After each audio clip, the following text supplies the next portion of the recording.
ये पहाड़ इस्लामी जमहूरिया पाकिस्तान के नाकाबिले तस्खीर दिफा के अलमबरदार 28 मई 1998 जुमेरात का दिन सहपहर 3:16 का वक्त जब पाकिस्तान दुनिया के नक्शे पर एटमी कुव्वत बनकर उभरा। 11 मई 1998 को भारत ने एटमी धमाके किए तो पाकिस्तान पर दबाव बढ़ने लगा। उस वक्त की सिविल और अस्करी क़यादतें तहैया किया कि खित्ते में ताकत का तवाज़ुन किसी सूरत बिगड़ने नहीं दिया जाएगा।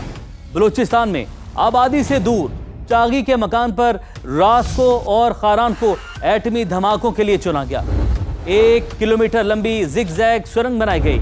3:16 पर जैसे ही फायर बटन दबाया गया, धमाकों का खुदकार अमल शुरू हुआ। पैरों तले जमीन सिरकती महसूस हुई। सुरमई पहाड़ों का रंग सुनहरी हो चुका था। फजा में नारे तकबीर की सदा गूंज रही थी।